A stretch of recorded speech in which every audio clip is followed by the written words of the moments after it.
What is up, everybody? It's Dr. Vibe here, host and producer of the award-winning Dr. Vibe Show, the home of Epic Conversations, and I'm the host of Epic Conversations, 2018 Innovation Award winner, 2020 Best Podcast News Award winner given out by the Canadian Ethnic Media Association. I also co-host and co-produce the only online show in the world for dads, fathers, and male caregivers. It's sponsored by Dove Men Plus Care. And being part of that movement, with the team, not me. I could do it all alone, but I'm probably still sleeping right now.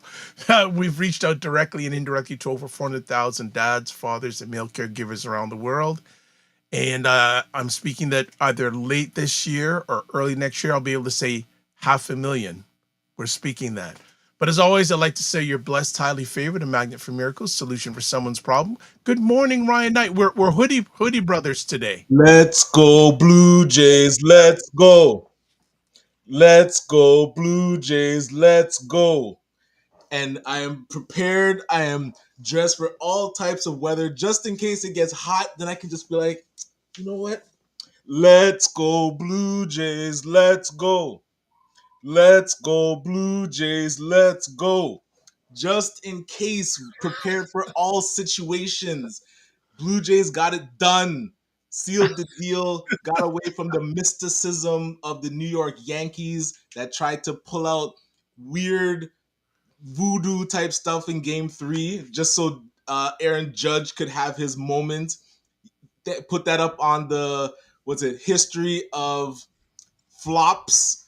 Aaron Judge hits his or not even a grand slam, but his home run. The Yankees fans go crazy. And then the next game, systematic, better team. The Blue Jays were better than the Yankees, knocked them around, completed the series win, and moving on and watching to see who's going to win between Detroit and Seattle tonight, which might be quite a late game because I think they're in Seattle.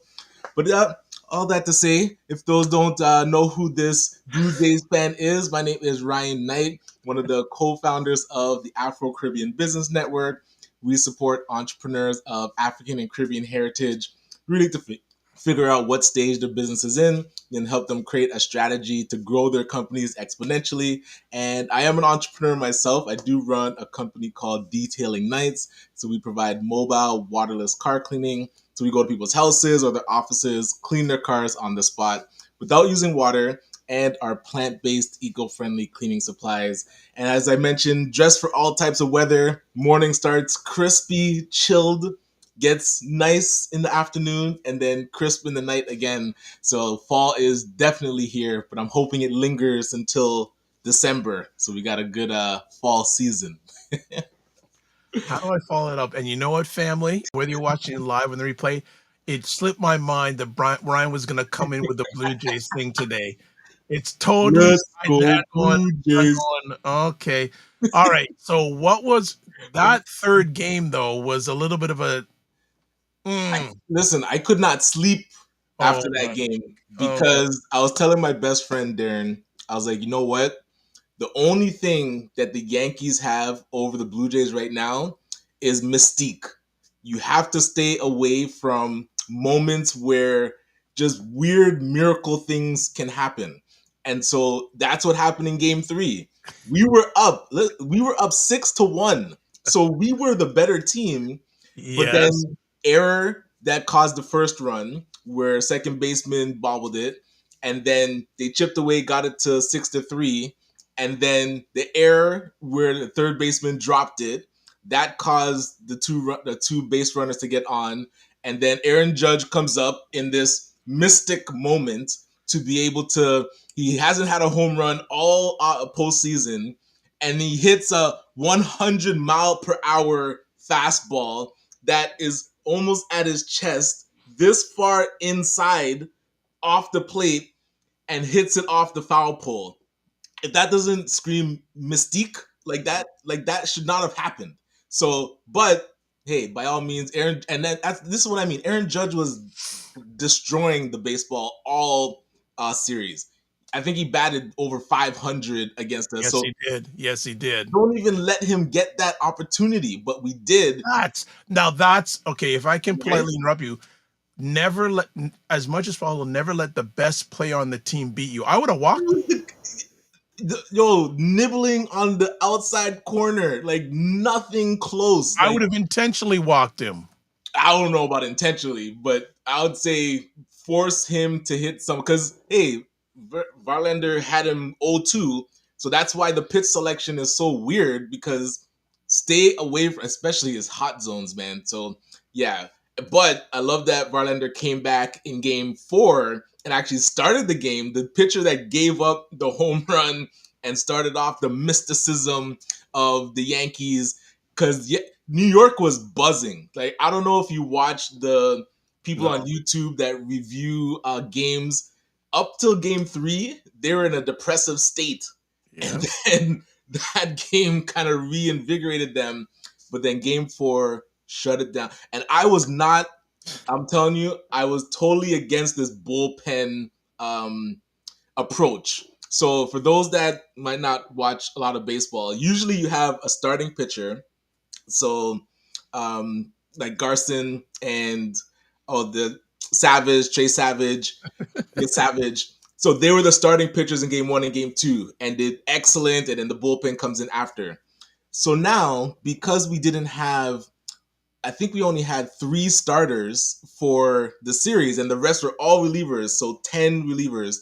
So the fourth game now, our pitchers weren't on proper rest. So the this is where the coach now decides, okay, we are gonna run a bullpen game, which means all relievers are pitching. And typically this happens somewhere in the middle of the season where, the scenarios are very limited. Usually this never happens. So running out the bullpen, but the bullpen was on point. I'll have to say, I concede I did not believe it was a good idea, especially because the Yankees were having their mystic moment. I felt they were going to jump on the bullpen and we were going to a Game 5, but the bullpen was solid. And again, Blue Jays hitters they were showing, I think they scored 38 runs in the 4 games, which is totally amazing because the Yankees even scored, I think, 20 runs in 4 games, and you would think that is solid too, but not good enough because the Blue Jays were better than the Yankees coming into the series. Stay away from the mystic Hold moments. on a second. They were tied at the end of the year, so how you can say they're better? We had the better record against the Yankees. That's what allowed us to be first place. So we had the same record, but against head to head, we had a better record. I think we were 8-13. No, yeah, we won 8 of the 13 games or 13-8.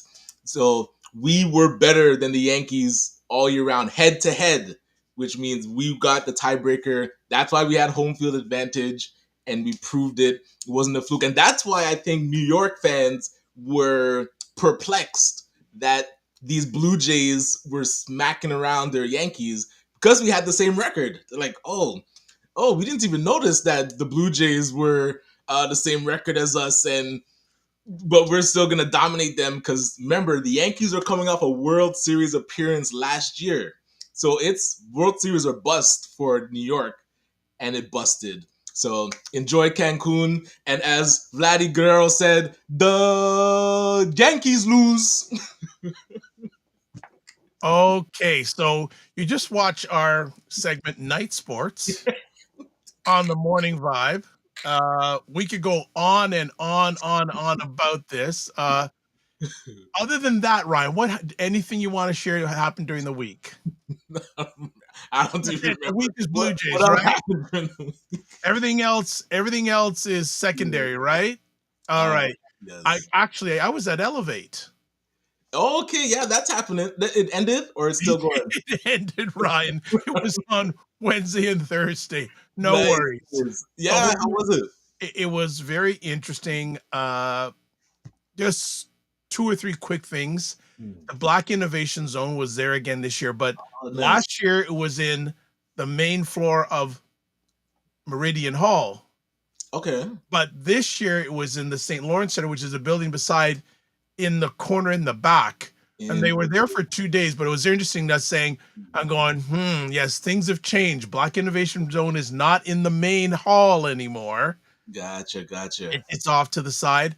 I caught some quick things. I caught Claudette McGowan. Very Okay, yeah, big She fan was of Claudette. her and Arlene Protexta? Dickinson had a great talk. I didn't have a chance to catch much of it. There's a gentleman named Anthony Scaramucci. Does anyone know who that man is? Isn't that a U.S. figure? Like Yes, from he's. Go ahead. was he the not the press secretary, but something for the Trump administration? You are very right. He was for 90 days 45's communication director. Gotcha. He's very involved in the crypto and blockchain space. So he had Oh, a 25-minute conversation. I'm not. I caught a bit of that. Had a fascinating conversation with a lady from Moscow. okay. And actually, she's now living in Canada, and she didn't like the way things are going on in Moscow, and she applied, and she's now working in Canada doing fintech for a Gotcha. company, and she actually is living in the uptown Toronto area. We talked for about 45 minutes, had a fascinating conversation. Nice. Really, really fascinating conversation. But those are just some highlights from that event. But I Any did see themes that were interesting to you that pardon me? they covered? Any interesting themes that they covered during the event? You know what? I just caught a few things. The challenge with events like Elevate, which people may not know, it's an annual event that's basically tech based in Toronto.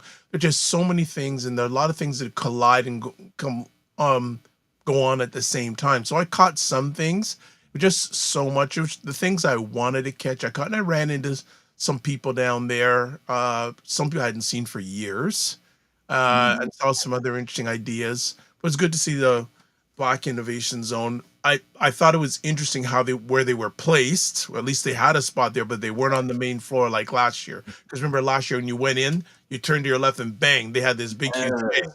This year they were in the buildings beside the St. So, Lawrence Center, and you had to go in and sort of go around, go down, go to your right, and sort of go. And they had a back corner space, so to speak. do you remember? Was there something else on the main floor where they used to be, like a different activation, or was it just? No, I So I'm don't. curious what the I don't reworking remember. I just remembered that. Wow, they're not there Yeah, this year. exactly. They're not in that main space anymore, which I think ties in a little bit with our conversation we're going to have with Perry, who we just lost, but he should be back. But let's do this. So there are some comments from people are reacting to night sports. So what we're going to do is we're going to go for a break and come right back. We'll do some housekeeping, and hopefully we'll have Perry Douglas back. If not, I'm sure night sports and other things that are going on in the world. Oh, Perry is back. Good. That we will chat about. So we'll be back in 30 seconds on the Morning Vibe on the Friday before Thanksgiving weekend in Canada. So here we go. Black Men Can Talk, a show where Black Canadian men come together to have real and filtered conversations about life, culture, and community. When you speak with brothers who are not necessarily connected to community, they often think to themselves, what can I do? You look and you compare yourself to everything on that screen and you're feeling bad about yourself. Look at it as what opportunities can this particular challenge bring? For it to be publicized, young people have to be at the forefront and not just tokenizing those conversations. There you go. Black Men Can Talk on Sunday evenings, 8 p.m. Eastern, 5 p.m. Pacific, where myself, Kofi Sadat, and Kofi Morris, we host conversations from a Black Canadian man's perspective. Okay, let's do the housekeeping first, and then we got comments on night sports. All right, so as always, subscribe to the Dr. Vibe Show on YouTube and hit the notification button. We have passed, 1,930 subscribers. Yeah, Yes. listen. Yes. So thank you so much. So for those who subscribe, thank you very much. If you haven't, and if you're up to it, please subscribe on the YouTube channel. The big goal is 2,000, but my next goal is 1,940 subscribers, increments, little celebrations. Also follow the Dr. Vibe Show on Facebook, LinkedIn, Instagram, TikTok, Blue Sky, and Substack. Join our Discord group. You can do it by email me at dr.vibe at the dr.vibeshow.com, or click on the link in the chat. to advertise your business product or service on any of our platforms, email me, dr.vibe at the drvibeshow.com. Also, can't forget our friend Dr. Tache, Dr. Tachi, who powers a great platform called Indie Soup TV, which is an independent content creators network online on YouTube. 28,000 subscribers, about 20 months of operation. Actually, Dr. Tachi is going to be joining Prime Time with Aisha and Lala tomorrow at 5 p.m. Eastern Time. So you want to check her out, her and Lala. Nice. But yeah, and as always, remember, only 4% of all YouTube channels have over 10,000 subscribers. She's had it for a while in a short period of time. And also, would love this to happen today. If you've got a question or a take, go to callme.ro.com, use the code FSP L8L, make sure the capitals, put that in there, then put your name, make sure your the mic cancellation, all that stuff is ready to go, the echo cancellation off, then hit join me and we can hatch me in the conversation. All right, before we bring Mr. Perry up, we got some comments here about night sports because people seem to be a big fan of night sports. Maybe it's a new segment we put on the show. All right, let's look at some comments here. The McMillan Group is in the house. Greetings, McMillan Group. Says, good morning, gentlemen. That Ryan fella needs a TSN segment. That bastard is real. So for people who don't know, TSN is Canada's version of ESPN. And I actually got a big shout out to Ray McMillan.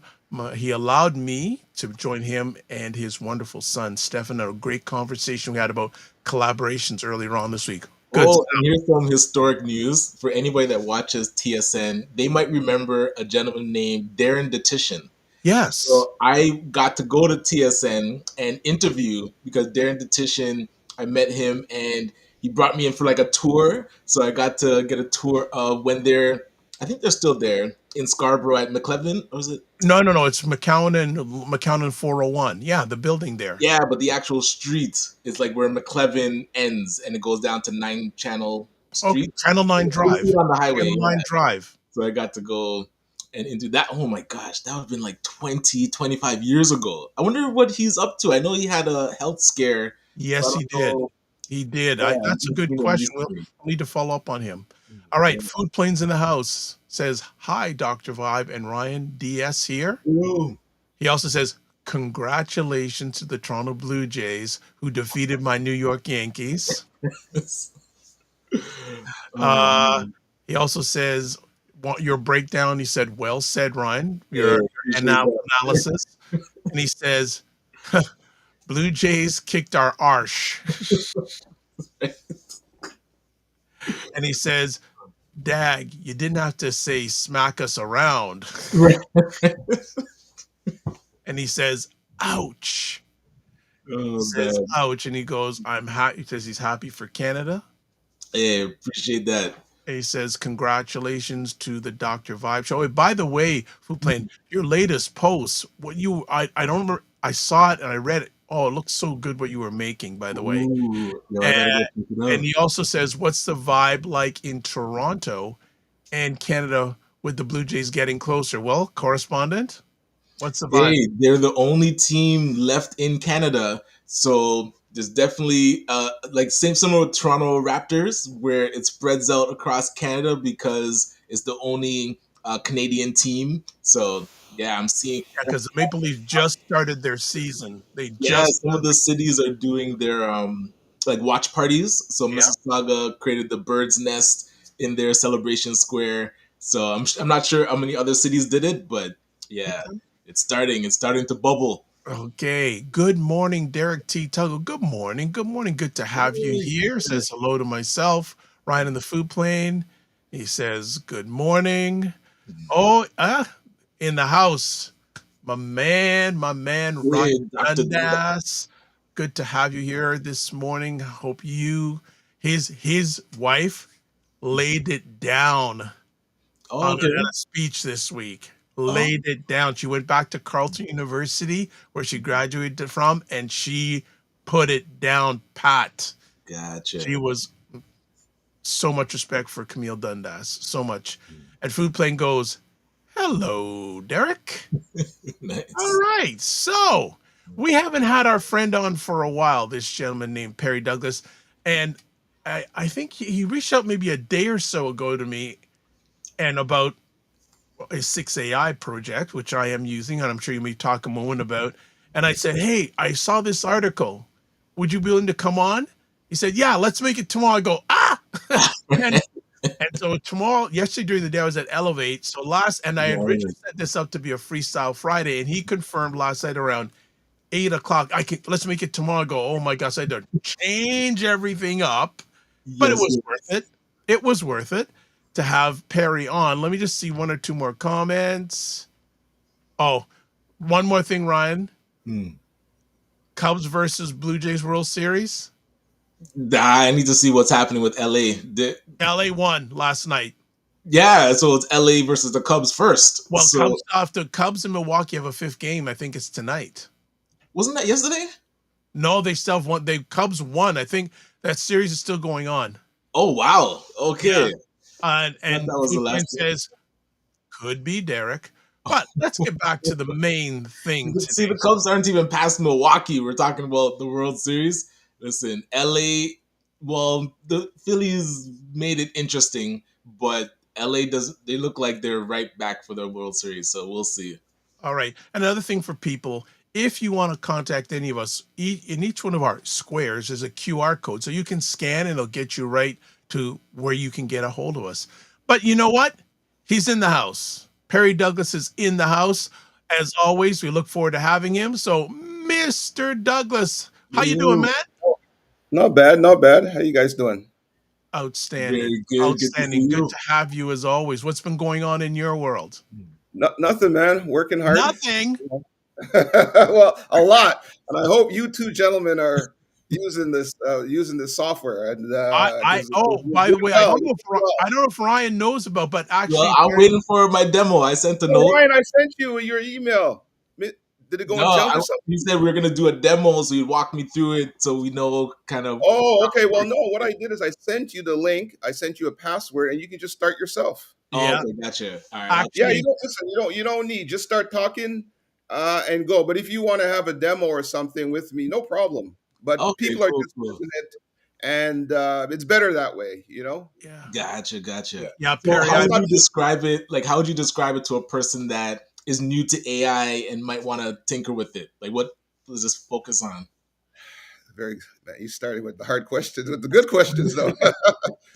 You know what we're gonna say. It's your partner. It's your partner in developing strategy. Whether you are developing strategy for $1 billion, business or personal growth plans, and what it is, because this is what people keep saying. It's opposite to ChatGPT, and it's better.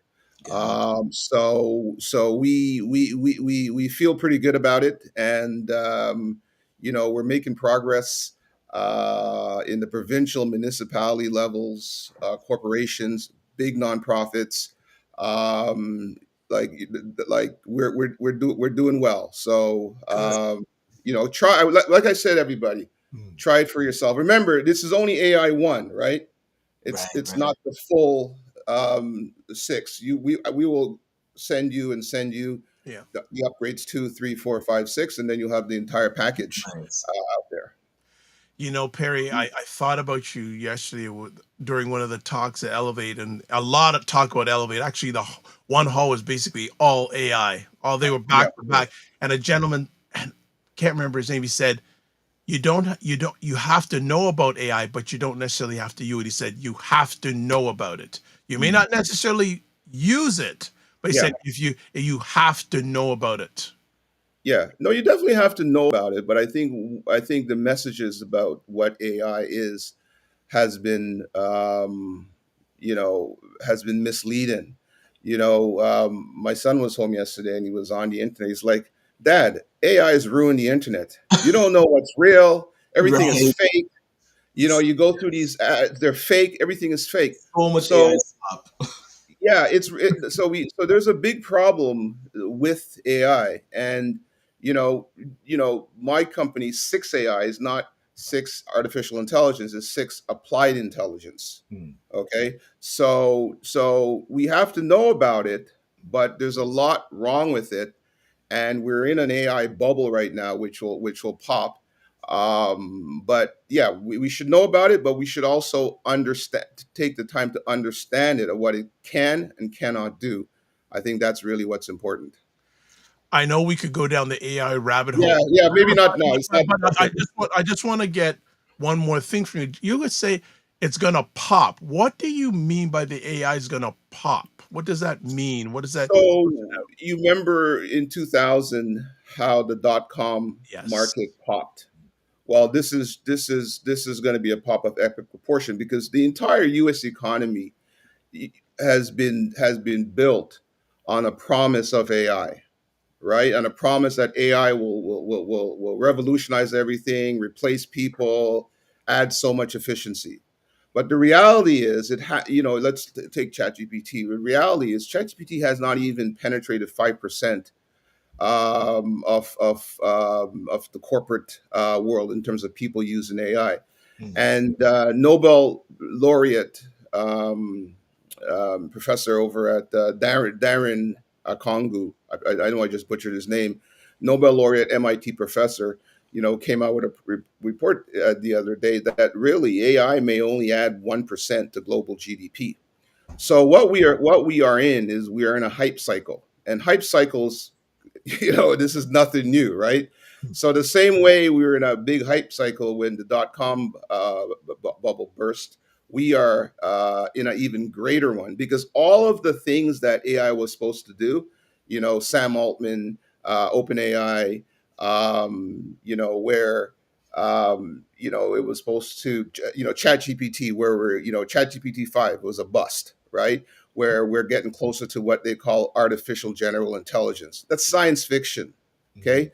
None of that is happening. And what we are in now, we're in a situation where there's been so much hype, overspending in terms of AI investment, where other areas in the economy have been, had this disproportional investment spending in AI. And the big tech guys, the big tech billionaires, they're doing this for, obviously for their benefit, to make as much money as possible. So in terms of the bubble, yeah, when you have pure hype and the economics of it, it doesn't follow. Like, for example, OpenAI is not, it has, by their own optimistic, projections, they are even saying they won't be profitable until past 2030. Microsoft CFO in a conference call, yeah, they threw them onto the bus, saying they don't even see any profitability for 15 years, right? Wow. Gotcha. Okay. Microsoft CEO, and Microsoft CEO is Microsoft is trying to sort of back off that, the whole open AI thing. So what happens is that people don't actually read the facts, and they just listen to the hype in social media. And the hype is what gets what creates a bubble. It becomes bigger and bigger and bigger. Even Sam Altman has come out and said, we're probably in an AI bubble. He's only saying that to protect his ass, basically, right? Everybody knows. Anybody with half a brain knows where, or I shouldn't say that. Anybody who understands the business, who understands, markets, understands that this is a bubble. So, yeah. But anyways, we can, Yeah, I let's stop one, because there maybe at the end of our conversation I'll come back, because there are some questions about AI that are in absolutely. the chat, but I'm not going to address them right now, because Sure. we're here for a different. Well, initially we're here for a different reason. So let me get something going on here, and the reason why Perry's here today, and Perry is an incredible writer. So this is his latest article. Bay Street's DEI pledges are dying. Mhm. Here's why begging for equity never works.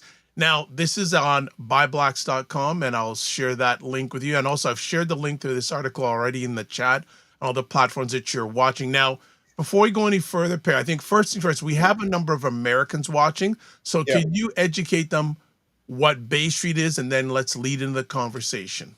Sure. Just before I say that, you said I'm an incredible writer, but I think I'm an incredible writer because I have an incredible editor.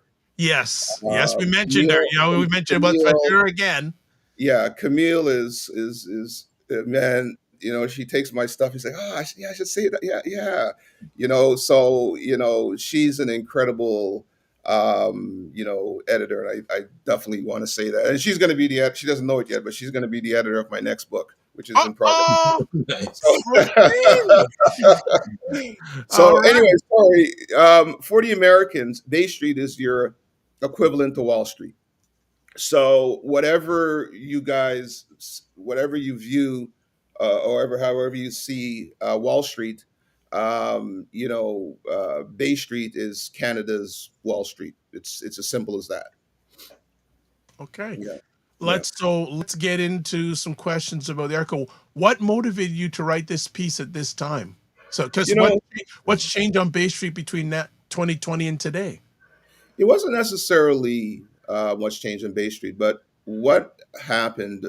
I woke up and I do my morning reading, and the Globe and Mail had an article about DEI, the Black North Initiative, how 5 years later it's basically failed. So by reading the Globe and Mail article, where the Globe and Mail article said only about 16% of respondents who of the 500 pledges even responded to a survey, right?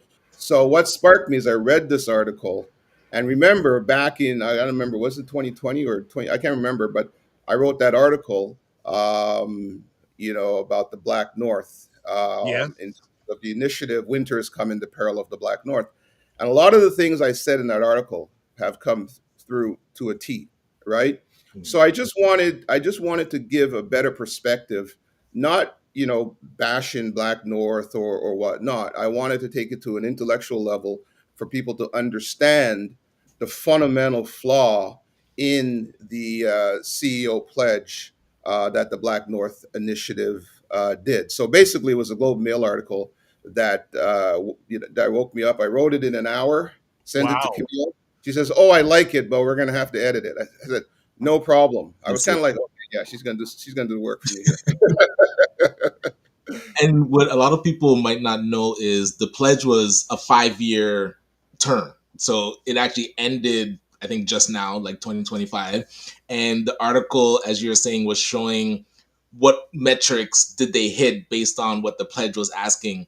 One of the metrics that I was more interested in was around the philanthropic, the percentage of, I think, corporate giving. I think it was 2% was in the pledge.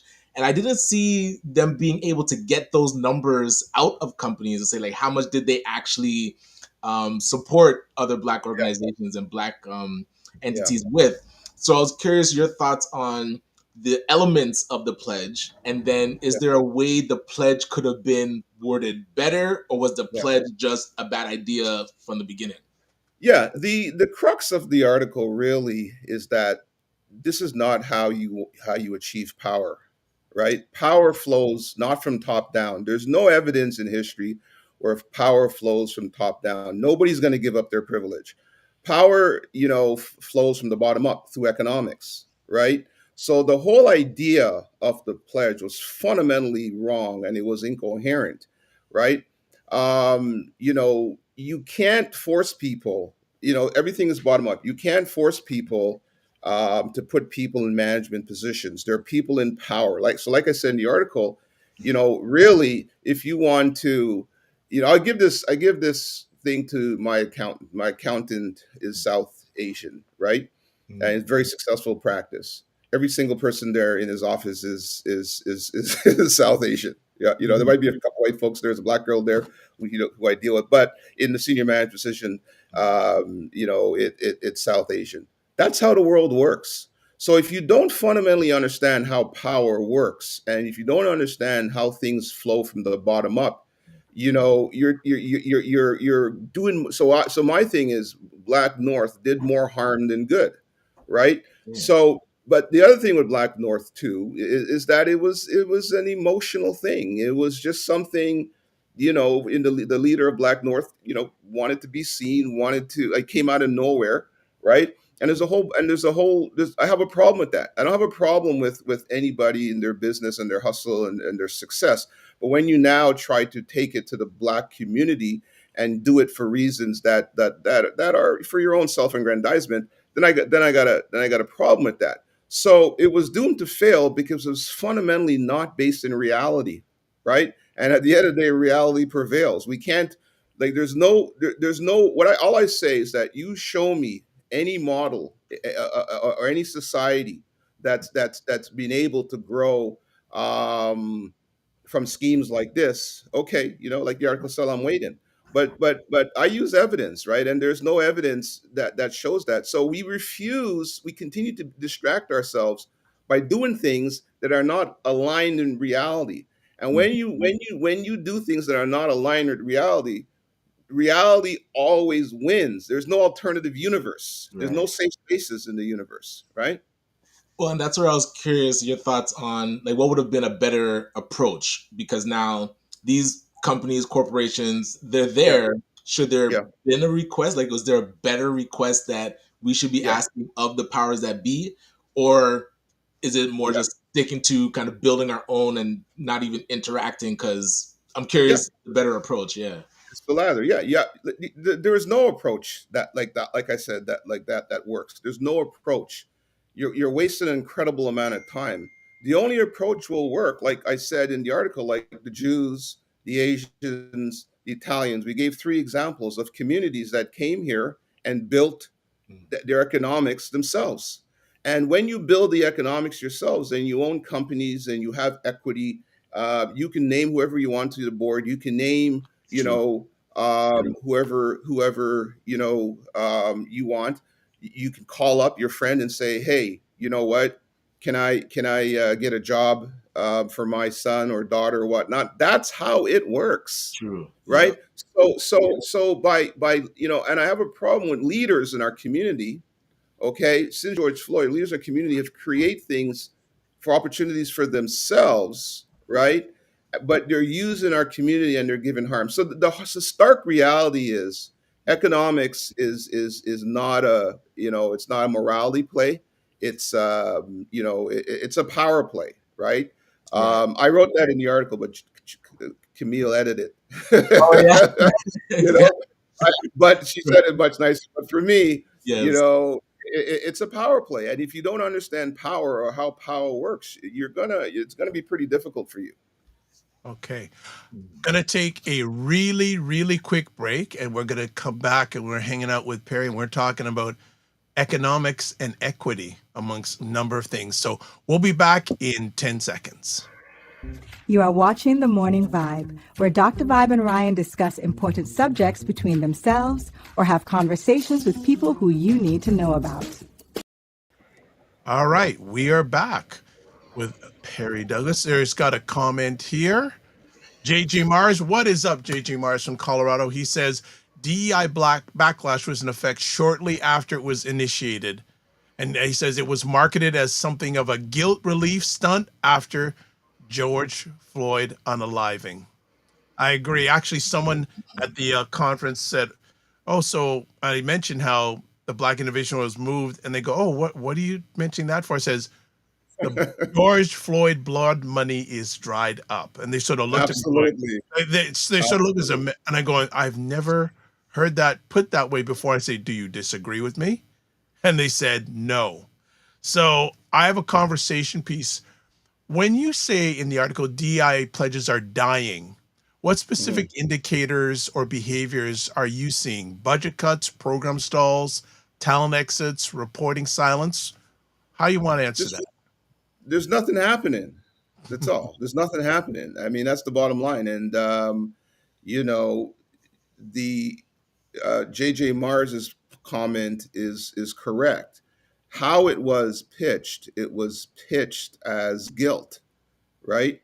And nobody, like, that's my whole point. You can never we don't live in a world based on morality. We live in a world based on self-preservation and numbers, and facts, right? Numbers, especially. Yeah, exactly. Right, numbers. Yeah, and it's something I call the sophistication of self-preservation, and you have to understand that. So the whole pitch was guilt, and everybody came out, Facebook, Meta, everybody came out giving pledges or whatnot.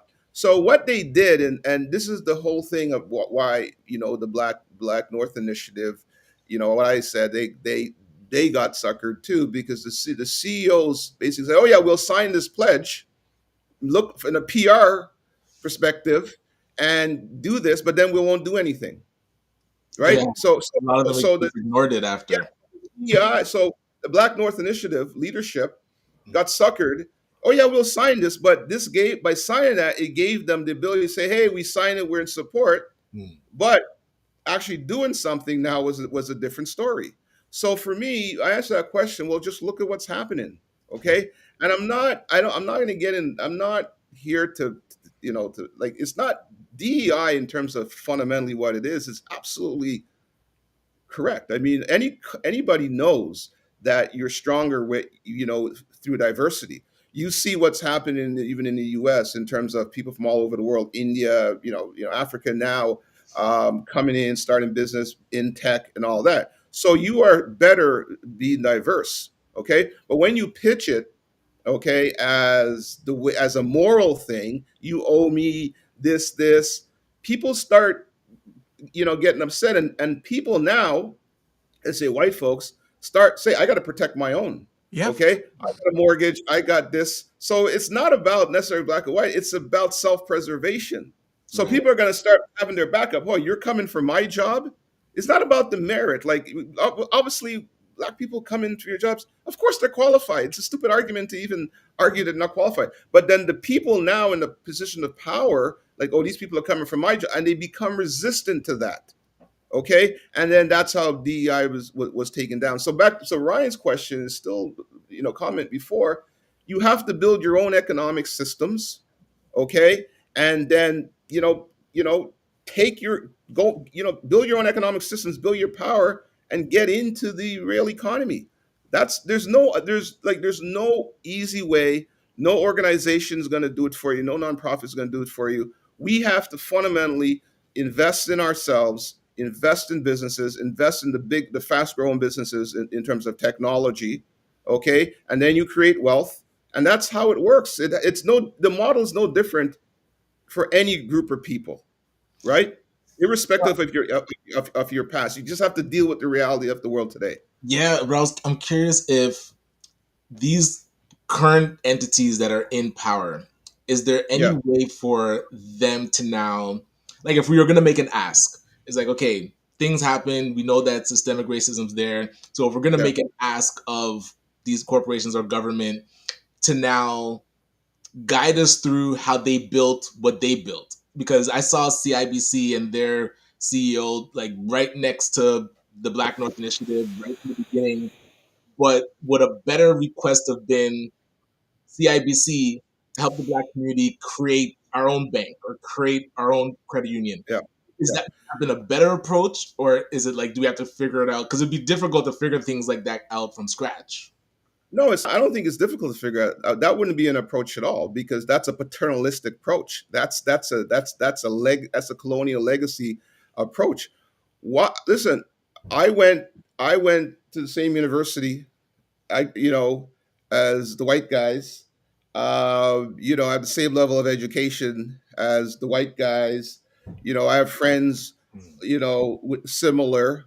Okay, by going to them and show us how, is simply paternalistic. All that tells them is that, like, it's just not. It's just about look. That's what President's Choice did. PC Financial, the CIBC, but what you're doing is not President's Choice. We're talking about a people. Okay, it's not President's Choice. Talking about like building a financial institution. Like, hold on a second. We have to first understand what we're talking about here. We're not talking about a financial institution. We're talking about a people, okay? And we're talking about power, and we're talking about generational wealth creation and power for our place in the universe.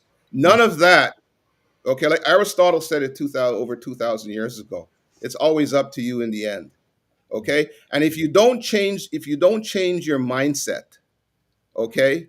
If you don't change your mindset, you will never, ever, ever be able to create wealth for yourself, your family, and your community. Because nobody is going to show you how. Nobody is going to share their wealth. Nobody is going to share their privilege with you. You have to create it yourself, like every other group. And why not? I, hey, I'm in the tech space. I'm building a business. I'm coming after ChatGPT. I got a core investor group of some of the top black guys on Bay Street as my core investors. Mhm. Okay, and we're gonna get it done, right? That's how it happens. Okay, we're gonna get it done. If you like you, that's the only way. Like I said, we have to rely on evidence and history, and we have to read history and understand the universe and understand how it works. There is no alternative universe out there. There is no alternative way out there. The Italians created their own, RBC eventually, the Italians created their own Italian bank in Toronto. It was bought out by HSBC, and then obviously HSBC was bought out by RBC. Okay, the Asians, are doing it themselves. The Asians have their own community centers. The Jews have their own community centers. They donate to their own community centers. They donate to the education. They donate, and they have a culture of entrepreneurship, and the mission is to lift up their own community. Nobody's going out for handouts. When you have a big event, you have enough wealthy people in that community to write $1 million checks. We don't have that because we glorify, corporate jobs or things like that. That's not wealth. You can't gain wealth from income. You can only gain wealth from equity. So unless you change your mindset, right, it's going to be very difficult. And for me, it's not about making these big community events or things. It's about everybody understanding what it takes. And it was like in football. I remember my defensive coach used to say, everybody do their job. If everybody do their job, we will get there, right? Okay. But if everybody's waiting, well, for this person to do it or that person to do it or whatnot, no, just do your job. Okay. And that's the way it is. Do I have permission to interrupt here? We have some comments, so I just want to get to Yeah, them. no problem. Dr. Tachi says, good morning. Good morning, Dr. Tachi. Yeah. Also, the Macmillan Group says, agree with Perry. Ryan, we can't go back to the quote colonizer unquote to get their guidance. We have to develop Correct. our own playbook, make our own mistakes, and grow from there. I got your correction of spelling there. JG Marr says Dr. Claude Anderson has many books on Black economics and politics. Should be required reading. Fully agree. And then Yeah, 100%. Ray has a question. While many other communities have built strong financial bases, what do you think has been the primary obstacle for Afro-Canadians accomplishing the same? That's for you, Perry. That's a good one. That's a good question, Ray. Well, Ray's a bright guy, so We call him the Godfather. Yeah, I can only expect great questions from him. It's mindset. Everything is mindset, right? If you and Dr. Tachi's also point is good too. Reading. We don't read. I'm gonna say we don't read enough. We are one of the biggest communities that rely on social media to get our information and become influenced by social media. Dr. Tachi's right. We got to read more. We got to read history more. We got to read books. We got to read articles and less social media. But in terms of Ray's question, it's a mindset. You have to, for me, I always go back. My mindset came from my family. Okay, my grandparents, then my mother, father. We've had a culture of higher education, first of all, and entrepreneurship and getting things done for yourself. So and I've passed this down to my kids, and each one of them are pursuing their own goals and their own dreams, right? So it's mindset. If you fundamentally don't change your mindset, you create a slave mentality in the sense that you become beholden to the system. You become beholden to other people doing for you what you should do for yourself. And there's a saying that Sadhguru, saying once you start taking responsibility for your life, take responsibility for your life, and even take responsibility for the things that are not even your fault. Once you start thinking like that, watch the magic happen. That's not exactly how the quote goes, but that's really what he's saying. So we have to take personal responsibility for our lives and our families, And then, it's a mindset thing. There's no history has no, again, I'm just going to be strictly evidence based. There is no evidence in history that tells us there's any other way to economic, prosperity, wealth, and power except through bottom up economics. And once you build the bottom up economics, then you get the power. So if you look at it, the billionaires, the tech billionaires run the world. They run the US, Tech bros. right? The tech bros, they run it, and they're running the world in the way they want. And I always give this example. The black woman at Harvard who got fired, right, is because is because of what happened with Israel, and most of those billionaires were Jewish. So what they said, they exercised their power and they got rid of her. There was no countervailing force of black billionaires to say, hey, you know what, you guys do that. I'm gonna put now Harvard had something to think about. Got black billionaires on one side, I got this, what are you gonna do? But there's no countervailing force or power for black people in the universe. But there's lots of power for other groups of people in the universe. So until we establish that power, nothing's gonna happen. Okay, and you have to think about this long term. This is not the problem. The problem is we think short term. We think that we can do this, put this policy in place, put that policy. No, it's about wealth and power. So we have to think long term, and we have to be not selfish and think about this. We may not see this world of power for black people in our lifetime, but if we're doing the things, our kids may see it. And that's how you got to build for. We got to build for our future, for the kids. Right? You can't be selfish enough to say, "Oh, if it's not affecting me, if it's not going to happen to me now, whatever." No, you got to build. For me, what I'm doing with this business. Okay, I'm trying to build a billion-dollar business. I told my investors, and we're going to try to IPO 5-6 years from now. That's a legacy creation. I want to leave a legacy for my children. Okay, and then that will go out through the community. It's the only way, and we have to. We have to face up to the reality of the universe because there is no alternative universe out there. Okay, good stuff. Look who's in the house. Siobhan Chin. Fireworks. Saw her down the face, one of the faces of Black Canadian entrepreneurship. Saw her down at Elway. Good to have you here. C Nurse K is in the house. Says, good morning all. We as a community have a lot of these discussions, but it's extremely difficult to move forward without action. I think there's a group. It can't be one people. She says they say someone needs to take the lead. We all have our individual strengths. I think that's the thing. We shouldn't be looking to one person. This has to be a group effort. Having this one person thing is, for me, my lens, it's a recipe for disaster. Well, I agree with you. Having a quarterback for the team, because Perry mentioned we all need to know what our roles are. And so the defensive coordinator is the one that assigns roles and then trains so that people know what to do. If we're saying we have to build from the ground up, there needs to be guidance there. Like, there just can't be everybody off doing their own things because that individuality isn't working. So how do we now create cohesive collaboration? We have to work together. But that's what I'm saying.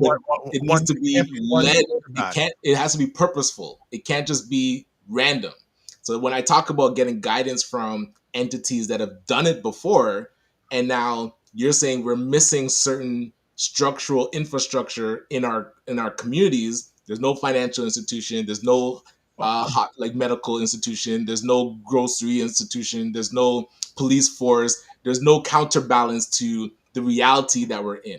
So what would be a better approach to actually build these institutions? Because it's nice to have individual people trying to build billion-dollar companies, but we still need structure. We still need institutions to be able to combat the institutions that we're in. Yeah. So here's what I would tell you, right? You fundamentally have to understand you finally have to understand the difference between top down and bottom up.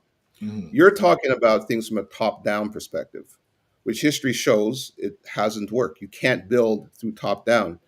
Let me just explain bottom up then. Bottom up means, right, you have to create wealth organically.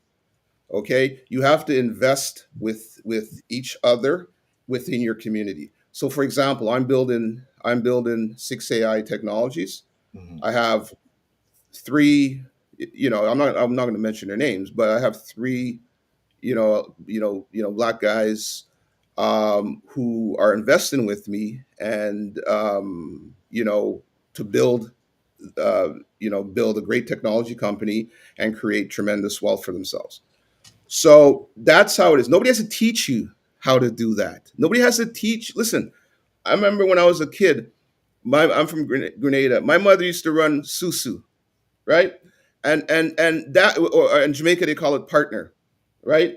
So what happens is that they created a system of saving for themselves, and my mother wanted to buy something or whatnot. When she gets her turn, she would take the money to do that. So it's not like we don't have a culture, okay, of understanding and investing and saving, okay? This is fundamental to every human. Okay, this is part of the human condition. You can't teach the human condition. Okay, the human condition is based on the objective of creating security and shelter for yourself, self-preservation. And how that is done is through economics, right? There's no other way. So you build from there. And now when you now have enough wealth, you can create an organization for whatever community center, for whatever you need, but you need people to fund those things, because you can't go to the government or corporations to fund it. But you can, if you're powerful enough, then the corporations will sponsor you and fund you, and then you can build your organization. So what I'm trying to say, there's a fundamental misunderstanding maybe in terms of how the world works. You can't, there's no evidence, I keep saying, for doing things from the top down. It has to become organically from the bottom up. And you have to have patience. In the sense that you have to put in the work. You have to build the pillars. And then you start building from the ground up. You can't build a roof before you build a foundation. So you got to build a foundation. That's exactly what we're talking about. Like, the foundation's built knowing what the destination is. So if we're talking but you're moving. But what you're doing here is you're fundamentally not understanding power. You're fundamentally not understanding the human condition, and you're fundamentally not understanding taking responsibility for yourself and creating economic power for yourself. Nobody else can do that except for you. Nobody's disagreeing with that. That we like. Hold on. We 100% agree on that. That is not what is in dispute. We're talking about. You keep saying there needs to be institutional systems. So now I'm not saying that. I never said that. Hold on a second. I never said that. That's what I'm saying. You're fundamentally misunderstanding. I never said any of those things. And you're misinterpreting, and just want to go back, right? Because you said when I gave the football analogy. So economic systems are getting that wrong. You said one at a time. Harry, go ahead. I'm the guest here. I think I should be allowed to. Harry, go ahead. I want to get it clear. You said I didn't understand. Ryan, I think I'm the guest here. All right. I think I'm the guest here, and let the guest speak. Right? Let's do that. So when you said, there's something fundamentally where you misunderstand things. When I gave the analogy of the football, everybody do their job, then you came back and said we need a defensive coordinator. I never said that. Okay? So what I'm trying to say, maybe you're fundamentally misunderstand what I'm saying. If you read the article is clear. It lays out, how the universe works and how power is achieved. Now, if you may disagree with that, that's fine. That's your prerogative. Okay? If you may disagree with that and you feel there's a different way, from what I'm saying, that's absolutely okay, because we're all freely allowed to speak and in terms of what we believe. But my point is fundamental. Okay? The human condition, okay, is one of self-preservation, okay, and is one of power. And history shows it can only be achieved from the bottom up. I say early in the article, present evidence that the top-down approach that you're talking about works. Okay, and I'll wait for that evidence. Okay? And this is where I never said it needs to be from the top down. We talked about, you're the one that said the defensive coordinator is organizing the team. Never use those words, right? I never used those words. You brought up You're a using. defensive coordinator. You said I had a I never defensive used those coordinator. words. I But had a they're what you defensive want to hear. coordinator that said to the I team, never used those everybody has words. their roles. Hey, I never used those we'll words. play back the tape when you're ready. But other than that, I'm talking about, you said we need economic power. And economic power does not come from just sporadic action. It comes from organized systems. So you said, as a community, other communities have built their own economic systems so that they could now compete in this reality that we're in. So this is where I'm saying it you get further by getting guidance on how to build those systems. It's great Okay, that well then, individuals, you got to go get that guidance. I'm not getting that guidance. I'm good. by all means, and then we'll meet up somewhere I'm down the good. line, I'm good. I'm good. figure I'm out good, man. I'm what good. I'm path good. is better. But I feel going together and collaborating to build these systems is a better approach than individuals trying to be as powerful as possible on their own, and then now trying to come back and say, hey, I can help build a system. It's like, yeah, but there's no roadmap there. Like, we actually have to work together from the beginning so that everybody's working in the right direction to build the right things. And I do apologize. My team meeting is like, they're gonna No bring down my problem. phone. But always, I love chatting with you, Perry. I'm looking forward to our next conversation when you're on, because definitely want to dig more into the AI. I'm gonna test out the platform. I love it. All right. Okay. Take care, Ryan. Good Have a good seeing you. weekend. Be All well. right. Yes. All right. And we move onward. So let's do a refresh here. Everything good with you, Perry? You good? No, I'm good. I'm All good. right. It's all good. Okay, good. No, and I respect how both of you handled the conversation respectfully. And that's what we are here, because sometimes we have differing viewpoints. It's how we handle them. So that is the No, most important thing. I mean, listen. At the end of the day, right? Like I said, you are the. I was brought on to talk about the article, Yep. and that's the article is an opinion, and it's my perspective, Mm-hmm. and it's how I see the world and how I see the universe. If he sees it differently, then that's okay. He has to go do it the way he does it. But I just my whole point is we have to live in reality, and I'm saying is if you're going to say something, if you're going to do something, you need to back it up by evidence. So my point is very, very simple. I don't think he recognizes that what he's talking about systems. He's making a top-down argument, right? And all my point is there's no evidence to show top-down works. How the real world works has always been through economics and bottom up. So, but everybody's free to do what they want to do. All right. So what we're going to do, fam, we're going to take a quick 10-second break so Perry can get his breath. And we'll continue on because I have a number of conversation pieces, but more importantly, there's lots of comments. Great. Too. So we'll be back in 10 seconds. You are watching The Morning Vibe, where Dr. Vibe and Ryan discuss important subjects between themselves. Or have conversations with people who you need to know about. Okay, we are back. So let's do a little bit of a reset here. You're watching The Morning Vibe. Ryan has left, but we're here for, I guess, our other half or the remaining part of the conversation with Perry Douglas talking about his article, Bay Streets, Dying PI Pledges Are Dying. Here's why begging for equity never works on The Morning Vibe. And we got to catch up. There's been a number of comments. So the Macmillan Group says, looking at the Caribbean and African migrants, do you think the lack of designated neighborhoods in Canadian cities retarded our growth? Other communities built solid local neighborhoods which evolved. So that's a question for you, Perry. Woof. Godfather's on fire, baby. That's a good one, Ray. I'm going to say this, right? I think fundamentally what you're saying is correct. We do need neighborhoods, for growth.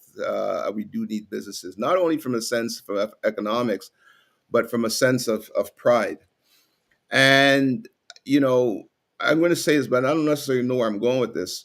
So sometimes the other day I was driving through, I was coming north and I was up on Oakwood, and then I made a right, I guess, onto Eglinton, and that stretched there from Randy's Patties. And I remember they were talking about they're calling it a cultural hub and all that. But I drove past that area, and it's just run down, and it's just like that is not, they're called Little Jamaica. My wife is sitting in the car. She's of Jamaican heritage, and she's like, that ain't where I come. That ain't part of my culture. That does not represent Jamaica. That's what she's saying. Of course, I took a little dig at her, but my point is, if you look at that, stores are closed down. You know, there's mainly some food stores and there's vape stores, except for Randy's Patties. That looks like a really great business. It's difficult. The reason why is there's no economic power to start really diverse businesses. You know what I'm saying? So we rely, and there's anything wrong with the restaurants and the hair salons and all that. But what I'm saying is, because there's no wealth, there's no investment, we can't have like a law firm, an accounting firm, blah blah blah blah blah on that strip, or a different type of like a really nice grocery store or whatnot, because there's no investment coming in. And because there's no investment coming in, it looks ghettoized, which is not a good look for us. So I'm not trying to necessarily criticize. I'm just showing the reality. Ray's question is 100% correct. I do believe we need that. We do need those things, but in order to get those things, we need investments, and we need people in our community who will invest. But in order to invest, we need to create wealth. So then again, this is my whole point. It's the other day, they wanted to do something on that Eglinton Strip, but the government they're waiting on the government to get money. The government didn't give them the money, and then they had to cancel it. Yeah, right. I saw that. I saw that. Yep. Yeah, right. So my point is, it's economics flows from, and power flows from the bottom up. To think you can create systems and ask people for help and all that kind of stuff is just nonsense. Like, it's just, maybe not nonsense, but it's just being unaware. Unaware of your surroundings. I want to ask your permission to interrupt. How much time do you have comfortably? Because there's a lot of comments, and and also I think we may need to do a part 2 of this, because there's a whole line of conversation that I don't think. Yeah, no problem. I'm good for the morning. Okay, all right, so good, because I am too, because I really want to get to, and the audience is really enjoying this. So, and I guess it's too bad Ryan is left, is because I think this question was for Ryan. Senior's case saying, "How has that been working?" And she goes, "It's been years." Right. So I think he was asked. The Senior's K wanted to ask Ryan that question. He's now left us. But Frequency of Approach has a question. Curious, should DEI be taught or facilitated by Black individuals? I heard this question posed on other media channel, but I don't remember hearing an answer. What are your thoughts on this? I'm not sure. Let me just see. Curious, should DEI be taught? I'm not sure what she means by being taught. I mean, do you mean? I like to answer a question if I understand. So I'm not sure I understand it. All right. But here's what else. So I'm just going to say, no, I don't think that can be thought. I don't think we need even to be talking to our kids about DEI. I raise my kids that you can do anything you want. You go for this, you go for that. If you put in a young person's head that they're disadvantaged, right? That's harmful, because they will always have a little trepidation. So I'm not sure if what she's asking, but that's the best I can do in answering that question. Yeah. It's he, and it's Christopher. So Christopher, you're still online. If you can clarify that, we can come back to that. And I will, though, support what Perry's saying. We have to raise our kids to say we are better than, not less than. Absolutely. Right? Absolutely. Like going back to that. Okay, let me put it this way. And those people, Vladimir Guerrero, did his father raise him to be a less than great baseball player? Exactly. Right? We have to have that mindset raised that you are better than. This is the whole thing. I don't want to necessarily get into, but this is the whole thing with Deion Sanders and Shador. The NFL did that to him because, like I said, the NFL is a big plantation. The NFL did that to him because Deion Sanders, his son, it was like they were scared he becomes bigger than the NFL. So what happens is, because Deion raised his son to think you're better than, and that's how I raised my kids. I remember once with my son, he was complaining about something. So I said to him, what are you complaining about? You live, you're middle class, you're going to the best university, you're doing this, you're doing this. You got nothing to complain about, my friend. Okay? It's up to you now to go do, because you have the advantages. So you need to perform. Okay? And my uncle Walter always, what says this. We have to put the pressure on our kids to perform. Because if they can't perform, when the real world hits them, they're going to be in trouble. So we have to put the culture of pressure and performance on them, because that's how the real world is. Okay. Right? Good stuff. Also, if you want to get in touch with Perry, here is the website, also his email address. Also, for those who are watching live on the replay, this information is in the comments section on wherever you're watching this. So just coming back now to some more comments. There's so many I got to catch up. Okay. All right, here we go. And Dr. Tachi says, work together. How? Right? Exactly. Exactly. As C Nurse K says, sounds great. I have a university degree. How does that translate to moving us all forward? Well, go ahead. Moving us off. Well, you have to go out there and do your part. If you do your part, and you have a university degree, but a university degree doesn't guarantee you anything. Right? All it does is it says you're qualified for something. But now it's up to you to leverage that university degree to go out there. You're not, and I think one of the things we forget in this world, particularly in the world with AI, right? Your university degree is less even important, because a lot of the things that you may be able, value with your degree, maybe technology and automation has, made your Perry, do I have your permission to interrupt? Yeah. Lots of research and studies are showing right now, many university graduates recently are not getting employment. Even in computer science. They're not. Why? AI. Absolutely. So this is the thing that people are, especially it would be a great conversation. We got a group of university students together who are in the job hunting phase and having that conversation. That would be great. Matthias says, can we create, here we go. Can we create a forum where we propose a structure that's evidence-based, then invite community and larger institutions to fill in the vacancies? That's a big one.